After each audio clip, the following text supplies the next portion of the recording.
Nahid Islam the Bluetooth বয়, নগদ থেকে নাহিদ বলছে এই নামে ভিডিওগুলো অনেক ভাইরাল হচ্ছে।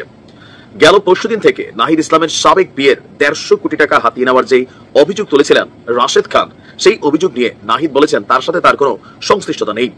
এরই মাঝখানে আজকে সারাদিন সোশ্যাল মিডিয়া প্ল্যাটফর্মে নাহিদকে নিয়ে একের পর এক খবর এসেছে।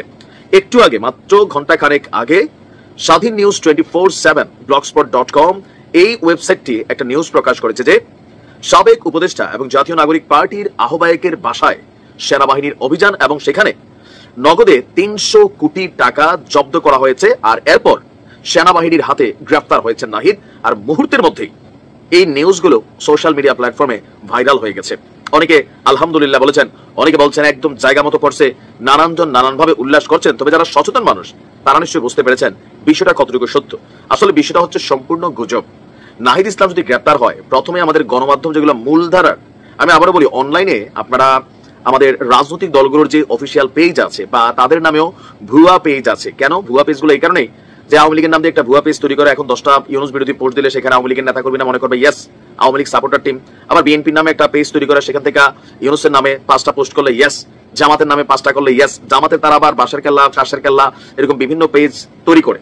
তো এগুলোর মধ্যে সবগুলো যে অথেন্টিক না সেটা বুঝতে গেলে একটু কষ্ট হচ্ছে ইদানিং সময় ফেসবুকের কারণে। কারণ আগে অফিসিয়াল পেজগুলা ভেরিফাইড হইতো, একটা ব্লুটিক থাকতো। এখন টাকা দিয়া যে কোনো পেজকেই ব্লুটিক দেওয়া যায়। এটাই হচ্ছে সমস্যা, যে সাধারণ মানুষের আসলে বুঝতে সমস্যা হয় যে অনেক টেলিভিশন চ্যানেলের অফিসিয়াল সাইট কোনটা। তবে সেই ক্ষেত্রে ফলোয়ার্স খেয়াল রাখবেন, লাইক কমেন্টগুলো খেয়াল রাখবেন, অথবা নিউজের ক্রাইটেরিয়া খেয়াল রাখবেন।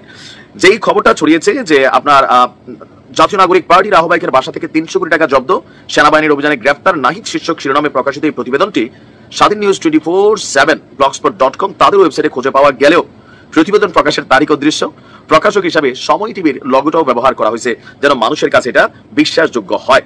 আসলে এটা হচ্ছে টোটালি ভুয়া এবং গুজব। নাহিদ ইসলাম গ্রেপ্তার হয়নি, বা তাকে গ্রেপ্তার তো দূরের কথা, সাবেক আমাদের রানিং উপদেষ্টা আসিফের যে পিএ, তার বিরুদ্ধে যে 313 কোটি টাকার অভিযোগ, তারই তো এখনো গ্রেপ্তার করা হয়নি। জিজ্ঞাসাবাদ, পাসপোর্ট জব্দ করা হয়েছে, সম্ভবত বিদেশ যেন যাইতে না পারে এরকম অ্যাক্টিভিটিস নেওয়া হয়েছে, কিন্তু এর বাইরে কোনো আমরা কি বলা হচ্ছে আর কোনো অ্যাক্টিভিটিস দেখিনি।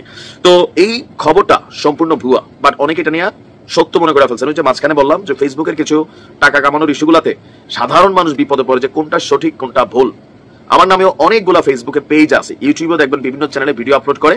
তো এগুলোতে মাঝে মাঝে আমরা নজর দিই, মাঝে মাঝে দেই না। তবে আমাদের নাম দিয়ে আইডি বানিয়ে সেখান থেকে বিভিন্ন ধরনের পোস্ট দেওয়া হয়, কিন্তু প্রকৃত ফেসবুক পেজ বা আইডি অনেকেই চিনেন না, না চিনা বিভিন্ন সময় বিভিন্ন ধরনের ধোঁকাবাজির মধ্যে আপনারা পড়ে যান।